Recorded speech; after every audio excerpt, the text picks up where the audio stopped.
Heating effect of electric current. अब क्या पढ़ना है मेरे को? Heating effect of electric current. जो इलेक्ट्रिक करंट होता है उसके हीटिंग इफेक्ट की बात करते हैं। मींस जब कभी किसी वायर में करंट फ्लो होता है तो वायर क्या हो जाता है, कुछ टाइम के बाद गर्म हो जाता है, उसको आप बोलते हो heating effect of electric current. तो heating effect of electric current को समझने के लिए मैं सबसे पहले पढ़ता हूँ जूल्स लॉ ऑफ हीटिंग। क्या पढ़ता हूँ सबसे पहले मैं? Joules law of heating. ठीक है, तो जूल्स लॉ ऑफ हीटिंग क्या बोलता है? It states that when a current I passes through a conductor, जब करंट आई किसी कंडक्टर में से फ्लो होता है जिसका रेजिस्टेंस क्या है, स्मॉल आर है, और वो कितने टाइम के लिए फ्लो हो रहा है, स्मॉल टी टाइम के लिए फ्लो हो रहा है, तो heat developed in the conductor is equal to the product of square of the current. किसके प्रोपोर्शनल होता है? Product of square of current, resistance and time, इन तीनों के डायरेक्टली प्रोपोर्शनल होता है, इनके प्रोडक्ट के डायरेक्टली प्रोपोर्शनल होता है। तो ये तो हो गई थ्योरेटिकल बात। अब हम इसको जरा समझ लेते हैं कि कैसे फॉर्मुलेटेड होगा आपका ये जूल्स लॉ ऑफ हीटिंग। तो मैंने आपसे बात किया, मान लेते हैं कि ये मेरे पास एक सर्किट है, ये मैंने एक बैटरी लगा रखी है, ये वायर है, और ये मैंने क्या लगा रखा है कि हीटिंग डिवाइस यानी कि कोई रेजिस्टेंस लगा रखा है, और ये करंट लौट कर आ रहा है। यहां से पॉजिटिव टर्मिनल से करंट निकला, इस एलिमेंट में से पास होने के बाद ये लौट करके आपके negative terminal of the battery पर आ गया है। ठीक है, अब यहां आपको दिख रहा है कि इस दौरान जब करंट यहां से यहां निकला तो यहां पर कुछ हीट बाहर निकली है, हीट रेडिएट हो रही है। ठीक है, तो देख लेते हैं, मान लेते हैं कि V वोल्टेज आपने अप्लाई किया, पोटेंशियल डिफरेंस कितना लगाया, V अप्लाई किया, तो इस सर्किट में I करंट ने फ्लो होना स्टार्ट कर दिया। अब यहाँ पर जो रेजिस्टेंस है, जो रुकावट है, वो कितनी है, R है, और मान लो कि करंट इसके अंदर से फ्लो हो रहा है कितने टाइम के लिए, T टाइम के लिए करंट इस सर्किट में फ्लो हो रहा है, यानी कि इस रेजिस्टेंस में से स्मॉल टी टाइम के लिए करंट फ्लो हो रहा है। तो जो हीट डेवलप होगी वो कितनी होगी? तो जो हीट डेवलप होगी वो होगी आई स्क्वायर आर टी के बराबर। कितनी होगी? आई स्क्वायर आर टी के बराबर। आई क्या है? Current in the circuit, R क्या है? रेजिस्टेंस, और टी क्या है? कितने टाइम के लिए करंट इस एलिमेंट में से निकल रहा है। तो कुल मिला के heating effect of electric current हो रहा है, अपने आप को शो कर रहा है, जस्ट बिकॉज कि एक तो आपके पास में क्या होगा, रुकावट यानी कि रेजिस्टेंस, उसमें से क्या निकल रहा होगा, करंट, और कुछ टाइम के लिए निकल रहा होगा। तो यहाँ पर क्या होती है, just because of this resistance, this opposition, heat develop हो रही होती है। ठीक है, अब मैं आपसे बात करता हूं कि एक्चुअल रीजन क्या है हीटिंग इफेक्ट होने का, हीटिंग इफेक्ट का एक्चुअल रीजन क्या है। तो रीजन को देख लेते हैं।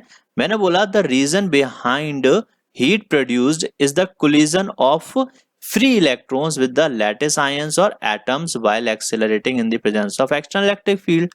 तो मैंने बोला जब पोटेंशियल डिफरेंस अप्लाई करोगे तो ये करंट फ्लो होना स्टार्ट करेगा। या फिर मैं बात करता हूं कि नेगेटिव टर्मिनल से कौन चलता है, इलेक्ट्रॉन्स चलना स्टार्ट करते हैं टुवर्ड्स द पॉजिटिव टर्मिनल। यहां से इलेक्ट्रॉन निकले और ये इस तरीके से पॉजिटिव टर्मिनल की तरफ कौन चलेगा, इलेक्ट्रॉन चलेगा। जब इलेक्ट्रॉन इस वायर में से पास हो रहा होगा, ठीक है, तो इस पर्टिकुलर लोकेशन में क्या होगा, कोलिजन होगा इलेक्ट्रॉन का किसके साथ में, डिफरेंट एटम्स और आयंस के साथ में जो यहां मौजूद होंगे। यहां भी होगा, यहां भी होगा, इस वायर में भी होगा, इस वायर में भी होगा, लेकिन इस जगह पर कोलिजन ज्यादा होगा क्योंकि यहां पर क्या है, रेजिस्टेंस है, रुकावट है, तो यहां पर कोलिजन टक्कर ज्यादा होंगी। ठीक है, तो यहां पर क्या होगा, इलेक्ट्रॉन टक्कर करेगा, उस टक्कर की वजह से, कोलिजन की वजह से क्या होगी, हीट जनरेट होगी और वो हीट बाहर निकलेगी। तो ये बेसिकली रीजन होता है हीट प्रोड्यूस होने का। तो मेरे से अगर पूछा जाता है भाई हीट प्रोड्यूस क्यों होती है, तो आप बोलोगे just because of collision of electrons with the different atoms and ions present in the material. ठीक है, जब इलेक्ट्रॉन मूव कर रहा होता है तो इलेक्ट्रॉन के रास्ते में कुछ एटम्स, कुछ आयंस आ जाते हैं, उनके साथ कोलिजन होने की वजह से ही हीट प्रोड्यूस हो रही होती है। ठीक है, ये कंप्लीट रीजन होता है। तो यहाँ पर मेरे को हीटिंग इफेक्ट का फॉर्मूला मिल चुका है, H equal to I square R T. H क्या हीट, आई क्या है करंट, आर रेजिस्टेंस और small T is the time duration, कितने टाइम के लिए आपने करंट को फ्लो कराया है। अब यही जो फॉर्मूला है इसके हम तीन फॉर्म यूज करते हैं बेसिकली अपनी क्लास में। तीन फॉर्म इस फॉर्मूले के हम यूज करते हैं। कौन कौन सी फॉर्म होती हैं देखिएगा, डिफरेंट फॉर्मूले ऑफ हीट। पहला है I, H equal to I square R T, यही फॉर्मूला है। अब मैंने क्या किया, इसमें से करंट को गायब करके वोल्टेज की फॉर्म में लिख दिया। करंट को हमने हटाया, क्या आ गया, वोल्टेज। तो क्या हो जाएगा, वी, आई की जगह पर मैंने लिखा V अपॉन आर। आई की जगह पर क्या लिखा है, V अपॉन आर। तो क्या हो जाएगा, V square T upon are.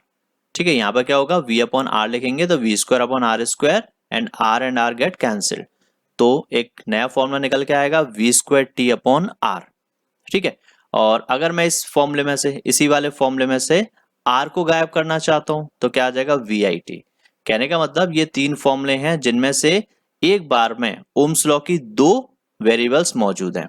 देखेंगे, I और R मौजूद है तो V नहीं है, V और R मौजूद है तो I नहीं है, V और I मौजूद है तो R नहीं है।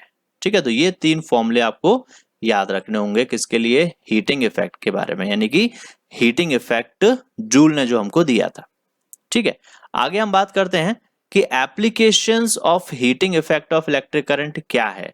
यानी कि जब आप हीटिंग इफेक्ट को देख रहे हो तो हम क्या करते हैं, उसका कुछ ना कुछ तो इस्तेमाल करेंगे। क्योंकि हम लोग क्या करते हैं, चाहे कितना भी गलत हो उसका कुछ ना कुछ यूज तो करते ही हैं।